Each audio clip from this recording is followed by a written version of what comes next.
Hello, ladies and gentlemen. This is the Wolf, and I'm casting a game between Xirdain, the green Protoss on the left side, against his opponent I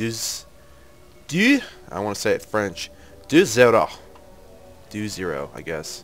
It's hard to say French-looking things in English. Purple Terran, right side of the map. Custom map, X49. Sorry, file not found.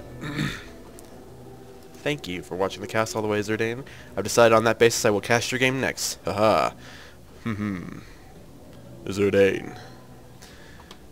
Look at your base. Now back to mine. Now back to your base. Now back to mine. Sadly, it isn't mine. But if you stopped warping in your pylon lately, and it wasn't late, I just wanted to say something. So this is going to be an official advice game. Xirdain specifically asked for advice on some basic things, and I will try to remember to do all the advice I was thinking about while I was reading over your description, which was very nice, by the way. Thank you.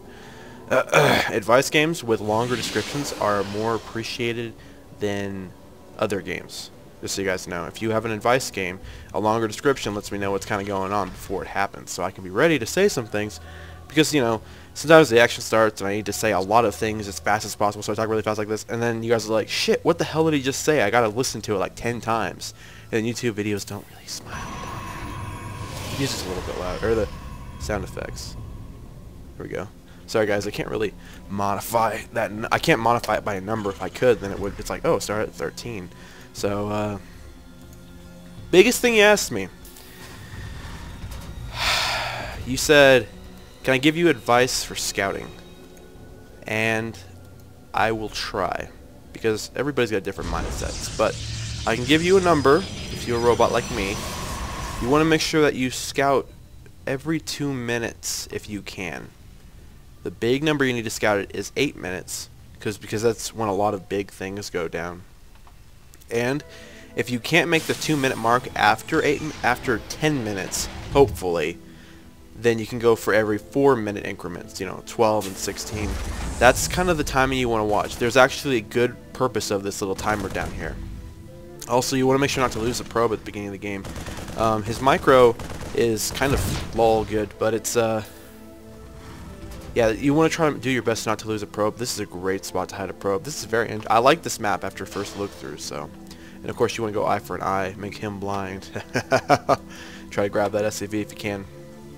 Anyway, you asked me about scouting, and like build orders, I can try to give you a general idea of when you want to scout. Whenever you're playing a game, and you think with any degree of uncertainty, like, what's he doing? Should I build a robotics bay? Should I build a Stargate? When you go into a game, it's good to have an opening plan. As you told me, you had opening plans for both these games. This one's going to end up being like a 4-gate. Spoiler. But whenever there's a point in the game where you think, should I do something, that means you may have not scouted properly. Another easy solution, there's the proxy that's going down. Another easier solution to answer your question would be, damn it, proxy made me forget. This is important, so I'll remember. Focus on remembering. Dang it, this thing looks a little bit like a corruptor. It is a corruptor. Shit. Oh yeah, good thing I remembered. Corruptor. Oh, there we go. Dang, I'm horrible today. If you're always scouting your opponent, then there's no time to fail for it. And one of the best tools for that, especially after the patch, will be lowering the research time from 110 to 80.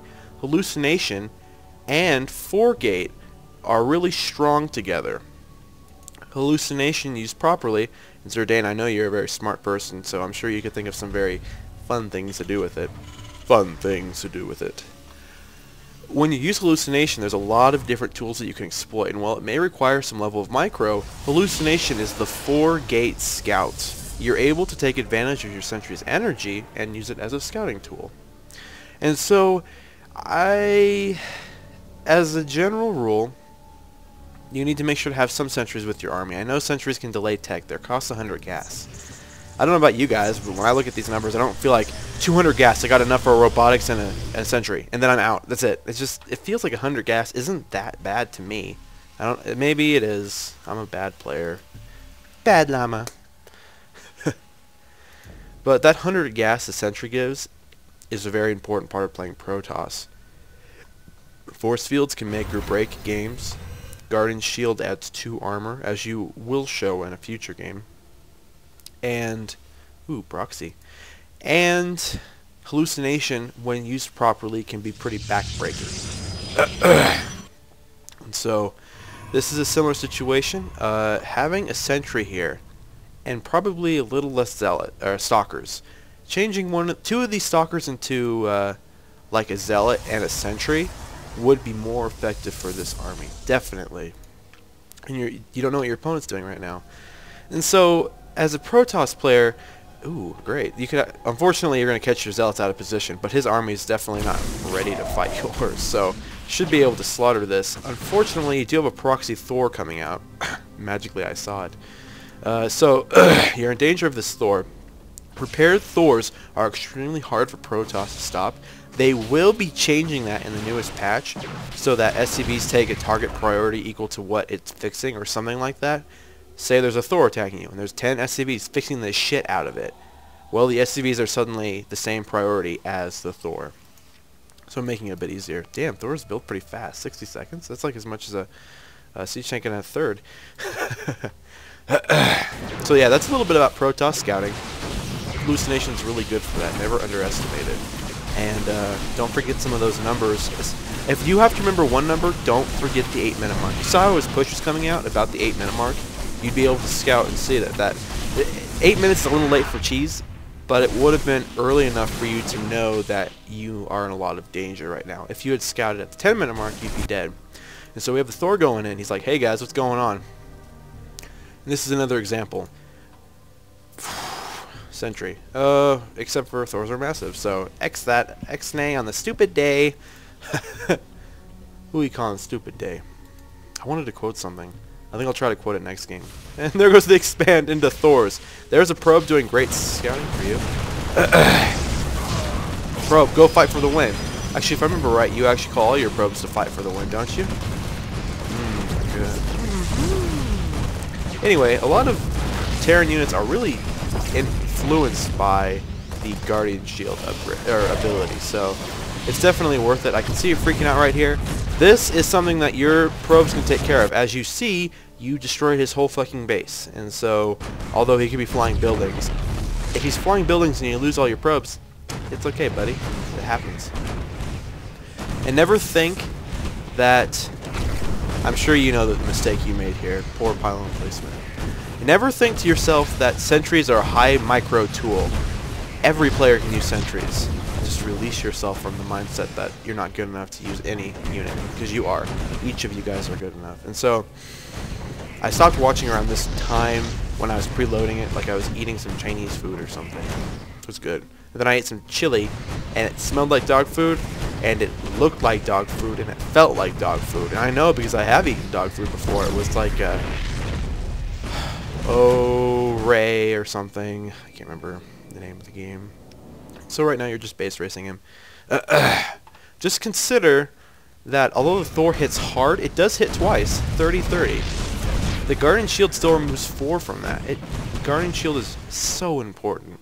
I mean, I talk about how awesome the gateway units are, and they are. I love gateway units. They're so sexy. They're an important part of Protoss play. If you haven't read my Protoss theory on how Protoss units work, I'll probably try to include it next time. So, your opponent is totally boned. He's got one Thor just hanging around. He's building a barracks for some freaking reason. Great. And there goes his Thor. I don't think his base race is going to do so well. He should probably have remembered that you have a proxy. And so this army is fine. Change one of the stalkers to a sentry and it's more deadly, but overall it's fine. And he leaves. It's kind of interesting. You don't leave right away either. Yeah. I don't think he had lost that completely. Couldn't make a Thor, right? Or a siege tank, so that's why apparently he magically made minerals out of nowhere. Anyway, I hope that helped you out. Oh, that's where he got his minerals from. I hope that helped you out. And I hope my brain stopped, as the cast will. Thank you guys for watching my cast, and thank you. Brain stop for the win.